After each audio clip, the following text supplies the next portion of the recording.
तुमची टीम पाठवा इथं. म्हणे कुठे पाठवायची? म्हणे मी सध्या ड्रिंक घेतोय, ड्रिंकची टेस्ट बरोबर नाही आहे. ड्रिंकमध्ये सुद्धा अडल्चरेशन असतं, सबस्टँडर्ड असतं, भेसळ असते, हे त्याच्यामध्ये आहे. सर, प्रश्न बिअरचाच निघालाय. वातावरणही चिल्ड आहे. तर सेवन करण्यामध्ये दारू पण येते. तुम्ही सगळ्या कारवाया खाण्यावरच करणार आहेत का? नाही, आत्तापर्यंत फक्त म्हणजे पुण्यात ते नको ते पिऊन 20-20 लोक मरतायत. अत्यंत गंभीर प्रश्न आहे, म्हणून खरा विचारला. नाही, हा गंभीर प्रश्न आहे. पहिला प्रश्न असा आहे की आपण जे सांगितलं की ड्रिंक्स म्हणजे अल्कोहोलिक आणि नॉन अल्कोहोलिक दोन्ही प्रकारचे ड्रिंक्स माझ्या अधिकारात आहेत. त्याचं क्वालिटी, त्याचं लेबलिंग, त्याचं मॅन्युफॅक्चरिंगचे ज्या काही प्रोसेसेस आहेत ते FDA अधिकारात आहेत. ते लाईनमध्ये आहे.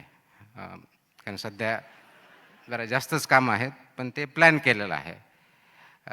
याच्याच अनुषंगाने सांगायला आवडेल की ज्यावेळेस मी हे काम सुरू केलं FDAमध्ये, त्यावेळेस आम्ही एक टोल फ्री नंबर दिलेला आहे आणि टोल फ्रीमध्ये कंप्लेंट ज्याला असतील त्या करायच्या.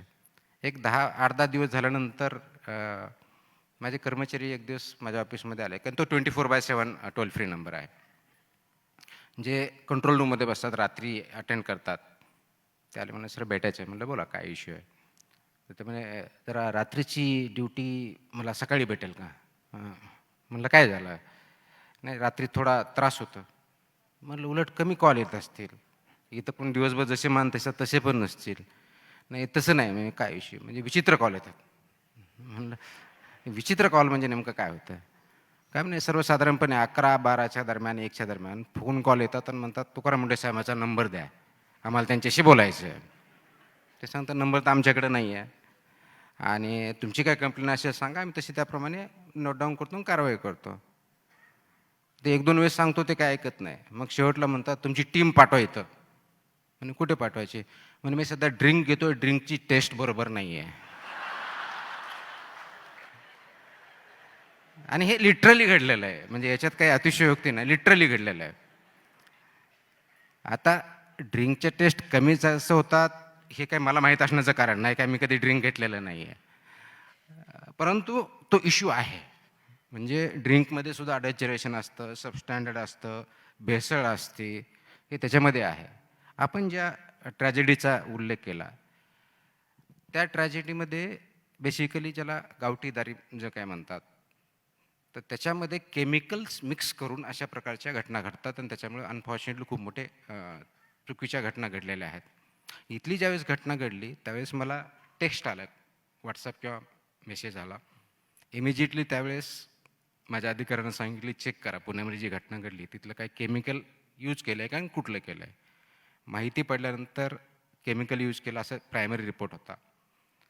केमिकल इंडस्ट्री जी आहेत मिथिल बेसिकली ती माझ्या कंट्रोलमध्ये आहे. म्हणजे असे जे 7 प्रकारच्या एक केमिकल आहेत जे की पॉयझनस सबस्टन्शियस म्हणतात त्याला, ते माझ्या कंट्रोलमध्ये आहेत आणि ते कंट्रोलमध्ये असल्यामुळे त्याची माहिती घेतली. ती नवी मुंबईत दिसलं, त्याचं गोडाऊन आय थिंक भिवंडीला भेटलं.